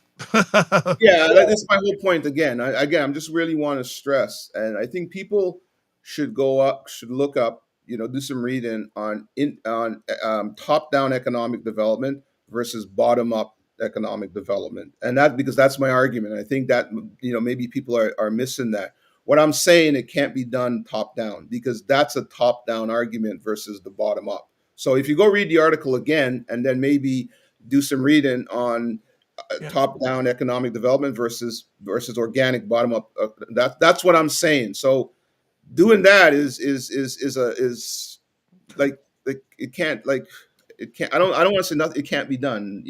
I would never use those words, but history doesn't have the evidence supporting those particular claims. Ray comes back in and says, FYI, the first Black credit union in Toronto was founded in 1944 by Donald Moore. It's 2025. We need to go back and see what those who came us before did and get it done. Because I don't think there's a Black credit union in the Greater Toronto area. Is there? I don't think there's not. And Ray, I want to answer Ray's question in 3 ways. Your answer to no, there's no Black credit union, but there was one when the NDP was in power, right? Where the NDP, gave funds to create when Rob Ray's government gave funds to create a Black credit union. That dissolved in a hurry. But Ray's point is also important. There's the evidence. I wrote an article a long time ago. There's evidence that Black people, like in the late 60s, late 60s and 70s, were doing better and were more mentally prepared. They're more cohesive family units than there is now today, right? So back then, a lot of these I can definitely understand back in 1944 a credit union being started, right? It just seems today, I find that everybody's waiting. One of my investors said this to me the other day. It's like, Perry, you're doing it. People are just waiting for somebody else to do it, and people are waiting for somebody else to do this, so they can no, that's the whole point. Don't wait for anybody to do anything. You do it, and the universe will attract like-minded people. If you put yourself out there in the universe, you will, and you start doing things, you will attract like-minded people, and then you create a powerful force going. But if you stand still waiting for this organization to do this, or let's get this group together, let's get that group together, just create another talk shop, nothing's going to happen, right? And I mean, if I grew my kids up that way, like, it's just crazy. You know what I'm saying? Like we really got to change this mindset. I think that's really the key thing. The article wants to say we have to change our mindset to the reality of how the real world works. All right, we're catching up on some comments because I don't want to leave the comments. So this goes a little farther back. Dr. Tachi, when you mentioned Susu, she goes, yes, that comes from many places in Africa. There you go. In Nigeria, it's called Isusu. So my point to Ryan is we have a culture of doing it ourselves. Like, what do you like? Asking CIBC and asking this, like, that's a paternalistic colonial mindset. What you're saying is, I mean, that thing is astonishing. What you're saying is, oh, we're not smart enough to do it ourselves. Can you please guide us and help us? What the hell? All right. What the hell? JJ Mars says, those are the rules in theory, but often in reality, the establishment will move the goalposts when it comes to people who look like me. Mm-hmm. Yeah, well, I think that like, if you think that way, you're probably done. That's the way it is. We understand that, but that doesn't stop you from doing anything. Barack Obama became president of the United States. I mean, look, there's so many. You can come up with so many reasons or excuses of why you can't do anything. The people who think they can just work, they can work hard and do their best are the ones who will achieve. Nobody's denying, and I say this in the article, no one's denying, systemic racism exists, right? No one's denying that. But the question is, what are you going to do? Cry about it? I mean, seriously, what are you going to do? All right. Senior's K says, wasn't the civil rights movement effective because individuals galvanized the community? I don't think saying we are too emotional, we lack understanding, etc. It's not helpful, in my humble opinion. Well, okay, good question. So one of the mistakes we make is we compare. So historical evidence has to be compared in the context. The civil rights movement was a period of time when we had no civil rights, and what Martin Luther King did, even Malcolm X, all of those leaders, that was the right thing to do because that was the only thing, really you could do. So for that particular time, it worked. Now, the mistake people make is that they see something work, right? But in a different time and place, okay, that particular thing won't work, right? This is why I say we have to be more analytical in the way we look at things. So the civil rights movement was done because of this, but we are not in the era of the civil rights movement. We're in an era of Donald Trump and a Republican Party gerrymandering who's trying to systematically take away your power. And there's no law that can stop that economic power. So the only way to fight that power is with power. You know what they say, fight fire with fire? That's how. Well, you and I remember the song "Fight the powers that be." Yeah. But you have to fight it with the right tools and the right power. Yeah. Like, you can't use a civil rights, era. So you got to understand, context is everything. If you don't understand context, you're gonna struggle. We can't do what we did then. Now it just doesn't work. It's ineffective. All right. Ray is back, says Toronto has immigrants, unquote, have to look beyond Toronto and Canada to get real inspiration. Since abolition, Black folks have been building financial institutions and businesses in the Caribbean. And he says 90% of the business in Little Jamaica are tenants. Exactly. If you don't contribute to the city's tax base, you are voiceless. Most 100%. resided, most reside in the suburbs and like communities. Ray is right, because you know what? I'm looking at these guys, and then if you look up in Little Jamaica, there's Ray's right. They're tenants, and there's a sign up there. It's a Jewish name. It's Guzman, not Guzman, but Glusentine Property Management. Okay, somebody else owns all those buildings, Of course. right? So you're tenants, right? You don't own anything. That's my whole point. So it's not like a black man owns the building, right? And he's running, and he's, or even these business owners, they own the building. I know, I'm from Montreal. I know a black barber in Montreal who I go to. He's a neighborhood barber. He's been there for years. He owns the whole building, right? And then he's rented the upstairs to other. He owns the building. Okay, so that's different, and this is what I'm saying. So Ray's right. You're tenants. Let's be honest about that. Yeah, it's so evident. Ownership. Ownership. That's the whole point. Ownership. You have to own something. Right. Like you can't. Like, here's the thing, right? You have to own something to wield some form of power. You can't be like, you do this for me, you do this for me. You're waiting for a handout, waiting for the government to give you this and that. Now, no one's saying that you can't. The government can't give you grants and bursary. No one's saying that. But if you're sitting there and that's all you have, and you think you're going to achieve power, well, you're not. It's paternalistic. You have no power. All right, let's move forward. Got more comments here. Oh, Fitness IQ Cam says, "Morning, gentlemen. Good to see you here." Ray is strong today, and he is actually number one on the comments today, saying having a university private degree should have helped you create a network. The experience of university has more value based on the network more than the actual qualifications. You 100%. meet critical thinkers. That's the point of a university. And Ray's right, and Dr. Vibe, you're right too. Like, just because you have a university degree, you have to be aware of the climate that you're in. And there's a lot of technology Listen, can you believe it? A little while ago, everybody was telling people, oh, go into computer science, write code and all that. Guess what? AI is writing code now. You can't, a computer science degree are the hardest jobs to find. Done. Right? Done. Finish. Done. Done. All right, let's continue on. And I don't know what this goes. Just correct, Perry. I remember that one too in the late 1980s. I don't know what you were talking about, Ray, but if you want to put it back out, because we went by. I think it's a credit union he's talking about. Yes, probably. I think it was the 90s, Ray. The 90s. Matthias says, "Thank you, Perry, for your perspective. I'll look into the bottom-up economic development and read your article. Also, there is a Pan-Africa Credit Union initiative." Yes, I know there. What is going on with it?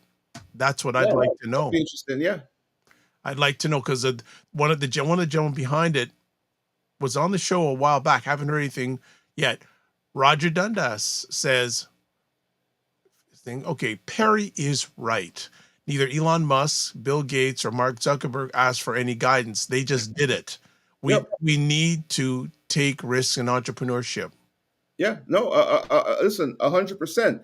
And I'm going to give you an example with how, okay, Roger and Camille, they're entrepreneurs. I'm an entrepreneur. Okay, so my daughter was looking for a job, right? And my daughter has done a lot. My youngest one, she's in her final year of university. She was looking for a job, and I'm like, let me send a note to Roger and Camille and send my daughter's resume. And then Roger got back to me, and my daughter showed him the work that she did, and they hired her. How many years ago? And my daughter still works for them, even when she's university. You know what I mean? But this is the point. The point I'm making. Roger's an entrepreneur. Okay, I'm an entrepreneur. I have a kid who's looking for an opportunity. I call up Roger. Now my daughter's qualified. She's on her own merit, she will get the job. But based on our relationship, we're helping. This is my point. So if you expand that, when I own a big tech company, okay, I can choose. I can look for the young black graduates, or Roger's son or daughter says they're looking for a job. I'm in a position to do that. That's how the world works. This is what I'm trying to say. You can't, you like you can't be like, oh, give me guidance and all. You, it's a phone call and based on relationships, Mm, right? That's, I think, there's the key word. I found that's the foundational point right there. Yes, Relationship. relationships. That's 100%. 100%.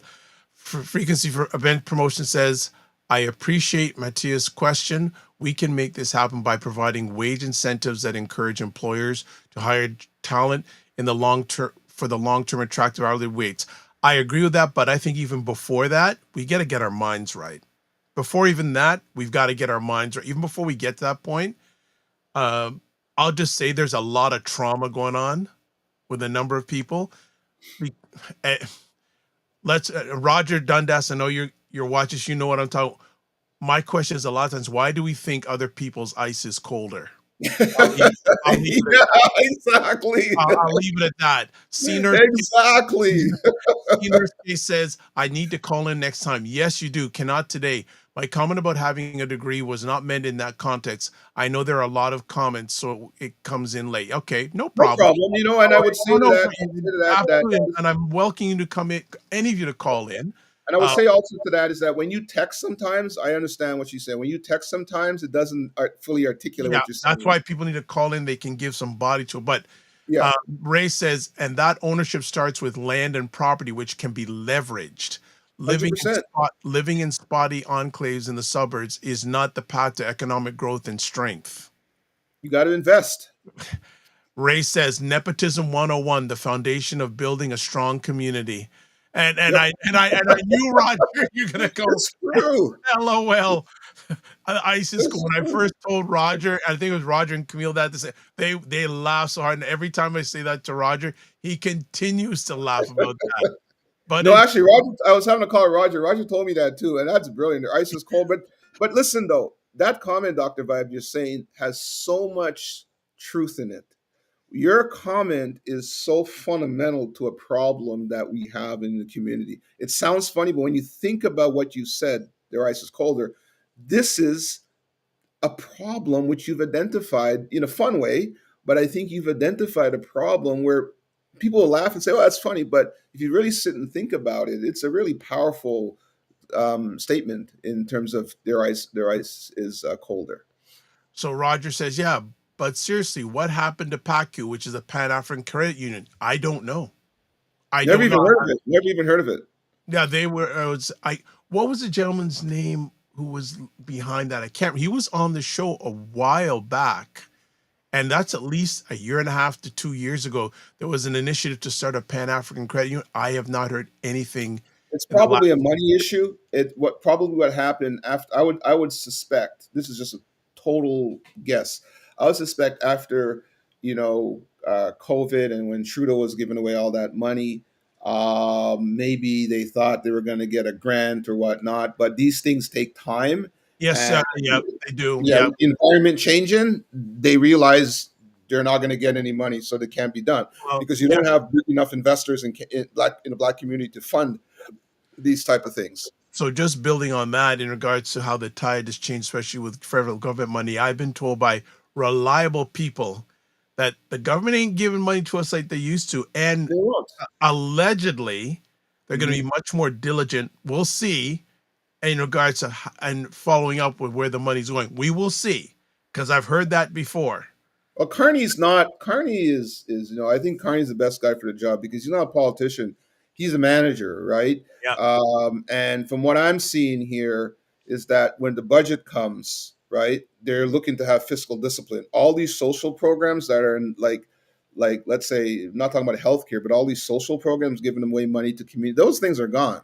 Okay, because right now Canada's their most important thing is dealing with the Trump tariffs That's because the the Canadian priority. industry in steel, That's the forestry, priority. Yep. Yep. that's the priority for Canada. So they're not going to be like, hey, give money to groups where their prime industries of steel and minerals and lumber, right, and energy is being so. That's reality, right? So I wouldn't be sitting there waiting for checks from the government for these Black community programs.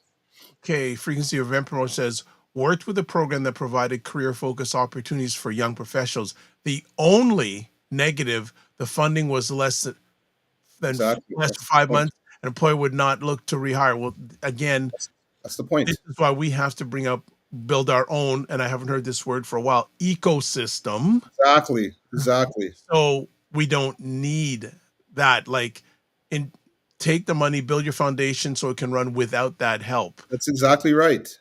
And there's And nothing wrong with what you said. Like what that program, I think that's great. But how are you going to fund it, right? how you gonna sustain it when How are you there going to is no sustain it? funding, Yes. How are you going to sustain it? right? Mateus brings up a name I haven't heard since my university days, Jean-Jacques Rousseau.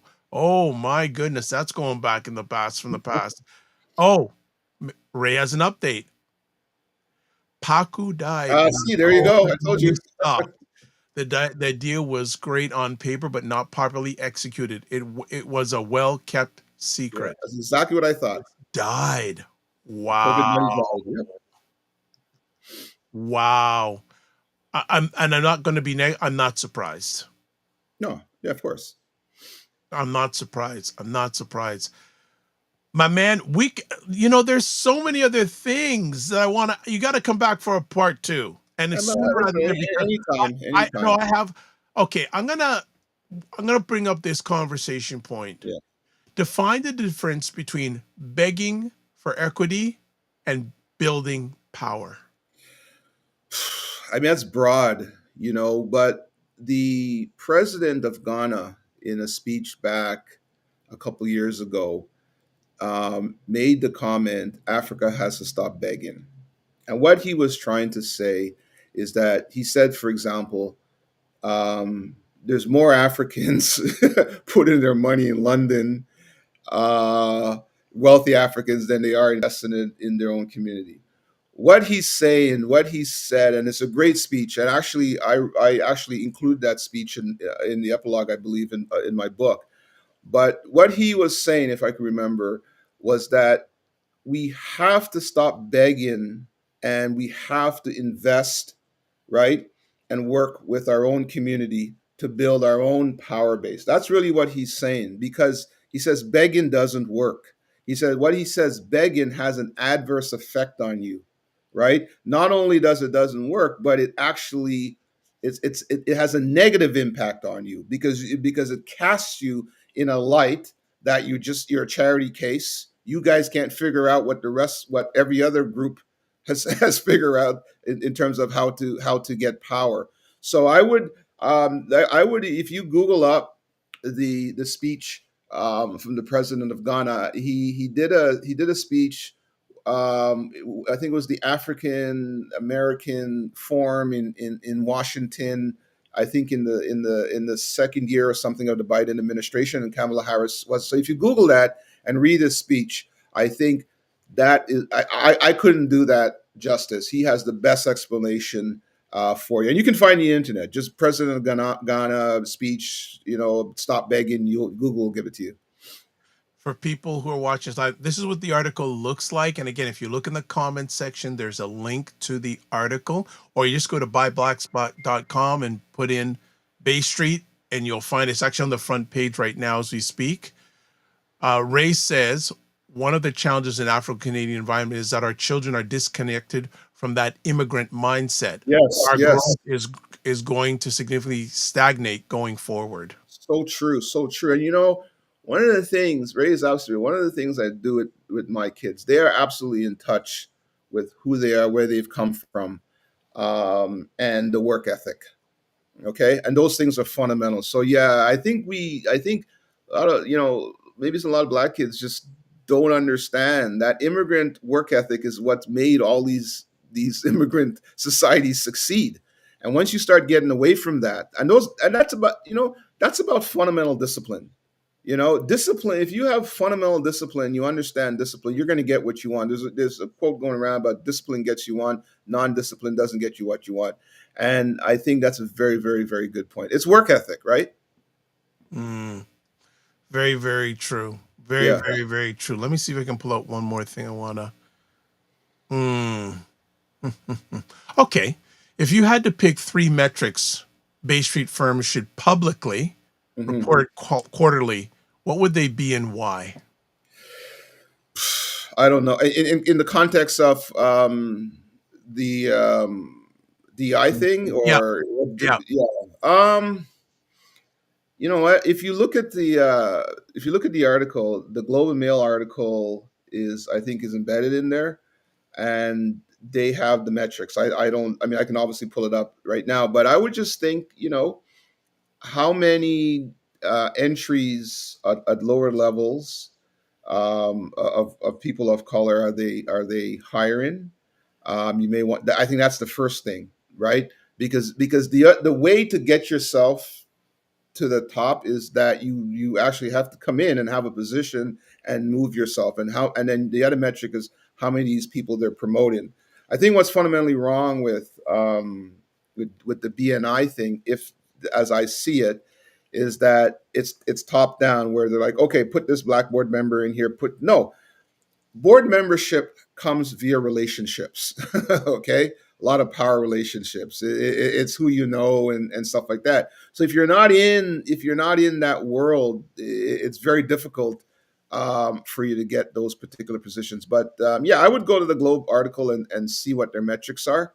But for me, I don't necessarily have three, because my mindset is not thinking there. My mindset is Right.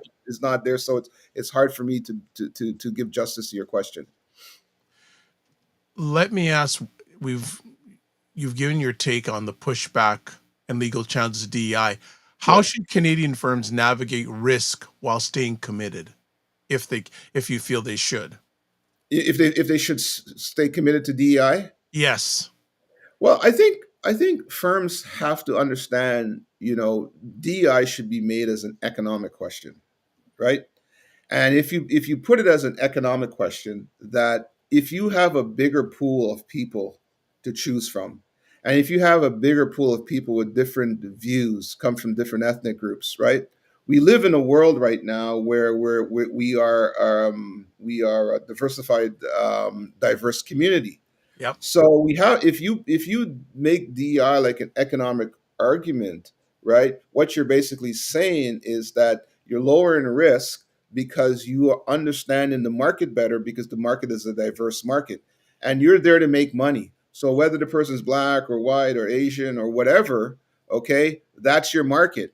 And if you have more diverse people within your organization, you are better in touch with the real market, and that will help your overall growth as a business. So I think you make it an economic question for organizations as opposed to a moral question, because morals don't work, right? It's more economics. So that's what I would say. And to your question specifically, that will lower a organization's market risk in terms of holding on to market share and growing market share.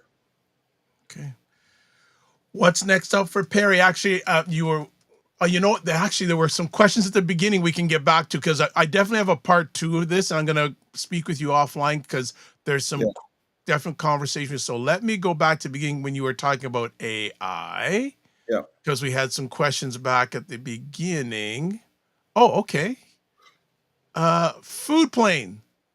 How do you see AI transforming investment strategy or wealth management over the next 5 to 10 years? So funny you say that, right?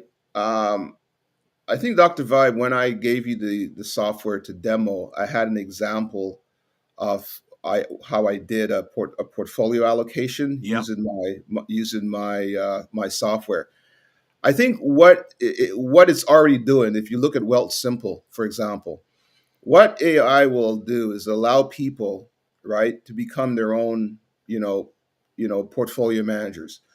So right now, it's nothing wrong with using an advisor or whatnot, but I think if you have the ability to ask, whatever platform you are, a question, and put in the inputs in regards to, I'm 65, I'm retiring, I got $2 million, I have 3 kids that I would like to help out in terms of One has a wedding coming up. I need to give help one with the down payment to buy a house. You put all those things in and let the AI help you answer those questions, okay, and structure a portfolio.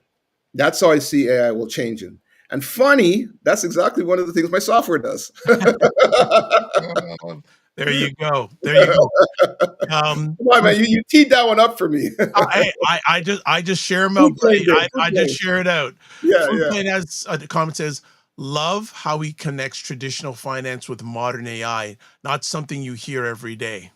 That is exactly yeah, I don't know food plane. I know he's giving me these really, good questions to talk about my company, but yeah, but that's what we do. So what we try to do is our software is what we call human centric. We're not trying to replace people, right? We're trying to add value and knowledge to people so they can sit there and think about their finance, they can create a financial plan for themselves all by themselves with the system. Okay. So the whole thing is our software is not just finance. Our software or financial planning or investment management, it's all about, it's holistic, right? It's agnostic, so it's industry free. So you can just ask it anything you want and build a strategy, based on that. But it's human. It's a human centric software. So we merge, human knowledge and thought with the power of getting information really quickly, structuring it, put into strategy in what we call a Socratic process. All right. Another question from earlier on. Food Plane again says, Perry, what do you think separates companies that successfully adopt AI from those that fail to integrate it effectively? That's a great question. So there's an article from Harvard which shows about 80% of companies that adopt AI fail. And the article is called, Harvard Business Review, cart before the horse. So what people do is they don't understand AI is a tool. So they come in and say, oh, we need AI, we need machine learning, we need this, we need that. No, the sequences is different. You look at your business and you say, okay, a business is still a business. What AI tools can I use to either run my business more efficiently, to help me with growth? Okay, once you identify the problem that your business has, then you can apply the technology.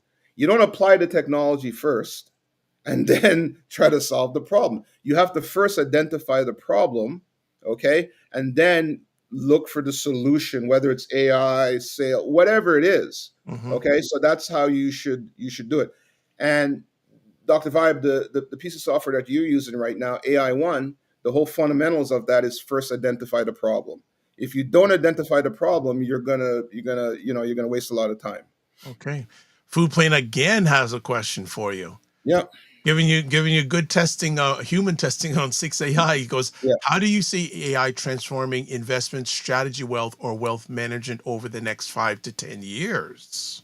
Yeah, well, I think the ability of an individual to basically be able to easily ask portfolio related investment questions and learn about it versus having to be told about it from an investment advisor. What that does now, it allows that person to educate themselves, right, and build a strategy for themselves all by themselves.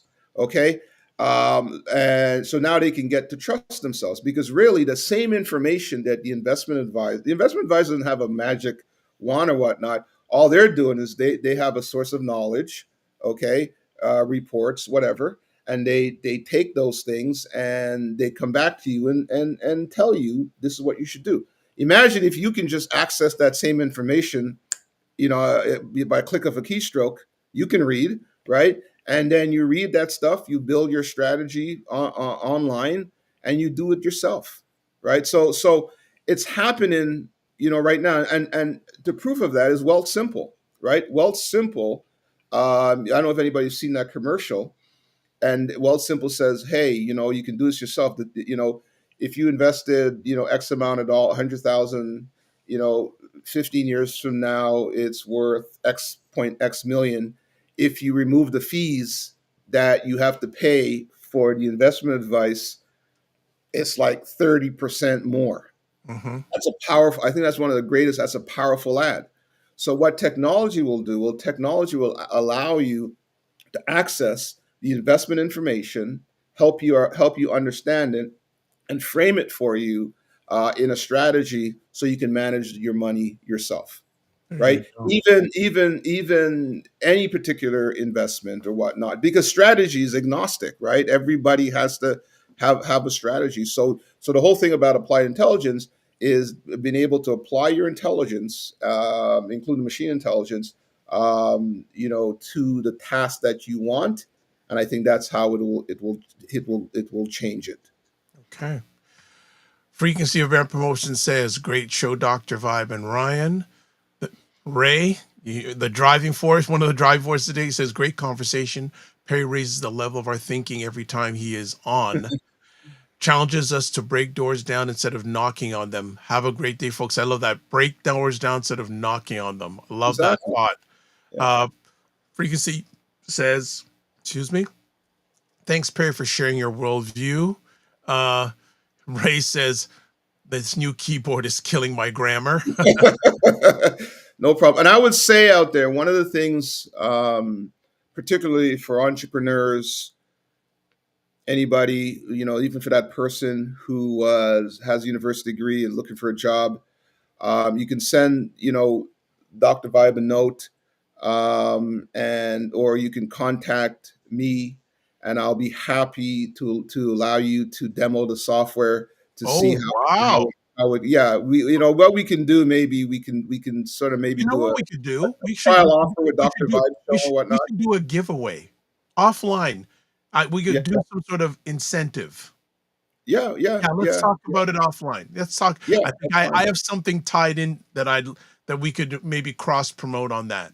So Yeah, no, yeah, I like that. I like whatever that. works. No, I'll Yeah. do that. So what I'm trying to do, right, is No, I'm no. What you're doing it, brother. You're not trying. You're doing yeah. it. Okay. Yeah, I'm You're just not trying to trying help. to. You're doing Help it. you help yourself, basically. Yeah, absolutely. All right. Let's go to some more comments. Matthias says, I also attended Elevate Festival yesterday, and Perry is spot on with the themes because some of the sentiments were that global hiring will become more common, especially with remote work, to reach top talent with AI support to manage it all. As I mentioned at the beginning of the conversation, one of the most interesting conversations I had yesterday at Elevate was this lady from Moscow. Yep. And I said, like, what are you doing? Oh, I live here now. I said, why did you leave? I said, well, obviously, and she does AI fintech stuff for a European company, but she's living in Toronto. Yeah. Yeah. I think we have to understand as Canadians, or let's focus on for Black people. You're now competing against the entire world. You're not competing against just Canadians, right? I mean, you're competing against the entire world, and if you don't fundamentally understand that, it's going to be difficult, right? Yeah. So Make Us American says AI has increased my code base by 4. Also says 100%. You save company money and you're set. And this interesting comment: humanity will become a business model built by humans for humans. Yep. Interesting. Yep. Interesting, brother. You rock to the house as per usual.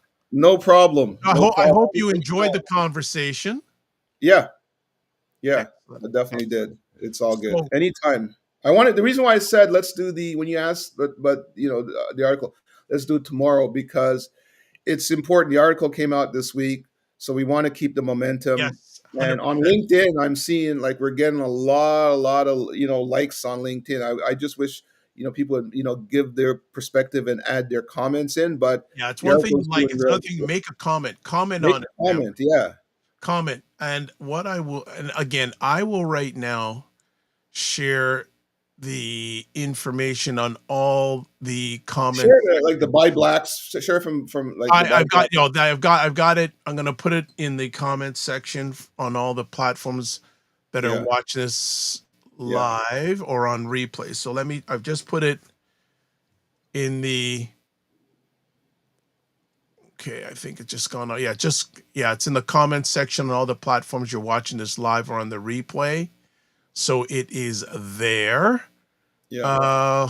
Interesting comment. Frequency says, to be honest, where education falls short, networking, both locally and globally, can fill the gaps. Yep. It's That's relationships. It's back to the yeah. relationship thing. Yep. And I would be not proper to just shout out buyblacks.com, Black Canada's #1 online magazine. There's the link there. There's their Instagram, Facebook, etc. I believe that information is also in the comments section on all the platforms you're watching this live on the replay. Yeah, so Perry, I'm going to have some fun with your software this afternoon. I'm actually going there was a young lady who runs a business who spoke with me yesterday, and I got a whole bunch of details. She says, "No, I don't know what would you do for a marketing plan?" See that. So I'm going to be putting that in the model today and do that. So Yeah. And you can do too, right? Once you do, you can just shift, and you can just copy and put it into a Word document, and it will stay in the same format. That's what I love. So you can hand it to her or whatnot. So you just with your mouse, just copy and go down. Sometimes it doesn't look like it goes all the way down, but it copies the whole document, the whole session you did, and you just copy and then paste it in a Word document, and it's in the exact same format, sections, like a presentation. All right. Right. So let's start winding it down. Let's do this. Subscribe to the Dr. Vibe Show on YouTube and hit the notification button. Yes, we're at 1930. We'd like to get to 1940. So if you haven't, but you are interested and willing, please go to the Dr. Vibe Show on YouTube, subscribe, and notifications so you get notifications on great conversations. Because we're going to have Perry back in the next 2 weeks, and I know y'all enjoy it. Also, follow the Dr. Vibe Show on Facebook, LinkedIn, Instagram, TikTok, Blue Sky, and Substack. Join our Discord group.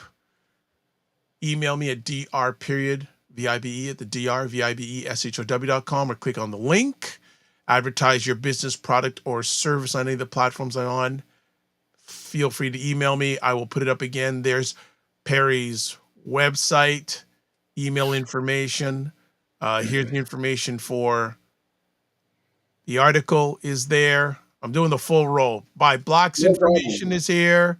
Is all here. If you want to get a hold of Ryan, it's at Ryan Oneil Knight, and I always say it's KN, not N.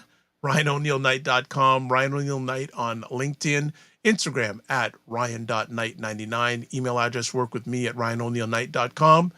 For me, I make it real easy. One link, Dr. Vibe Show. You go toplink.cc/the Dr. Vibe Show. Yeah. And also, you can watch replays of this epic conversation on the Dr. Vibe Show on Facebook, LinkedIn, YouTube, and the Afro Caribbean Business Network on YouTube, and Ryan Oneil Knight on YouTube. Perry, you rocked it out of the house today, brother. You rocked it. Anytime, man. Anytime. You rocked it, man. You rocked it. And I'm excited to give you some updates on the using of the software, my brother. Yeah, and then let's I'm interested in in your feedback, is really the whole point of why people are we are demoing the software is to give some feedback, and as we develop it, if there's any features to add. But what you're going through what you're going to do right now with the young lady in terms of her business, right? That's exactly because the whole point is, right, people may not be able to afford a consultant, tens of thousands of dollars. 100%. This software, it's X amount of dollars per month. It's nothing really. Affordable. And then for you as an advisor to them, you can use the software with that individual too. So the cost of getting quality advice and information using at a moment with technology, this is where we were trying to democratize information and knowledge and put it in that term. Software. Yeah. I don't stop using that term. Democratize, yes. Especially these days. All right, man, we'll talk. Just hold on. I just want to okay. Live your life as a dream. If you can dream it, you can make it. Sometimes you have to get smaller, get stronger. Block assumptions, aim bigger, aim better, aim higher, aim wider. Love, faith, and respect. Don't just manage your time, manage your energy. Remember to give yourself grace. And if you're not making money, make history. Try to do both. And as always, make it better. Perry, stick around after we finish. I No want problem. a quick chat with you. And as always, thank you. God bless. Peace well. Keep the faith while good. Remember, Monday we'll be running a replay. I'm going to try to get Perry back next Friday for a round 2. So God bless. Peace be well. Keep the faith and walk good.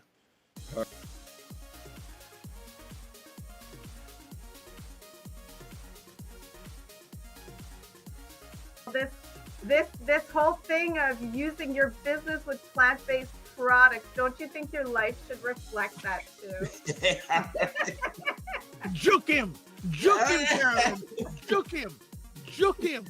The family loves us here because they're saying Fitness IQ Can says put a wig on to get in. Oh God. Oh my God. Like the ideas are just coming fast and furious here this morning. What? Okay, look at this. Global Women Ambassador. Good morning. Look forward. Okay.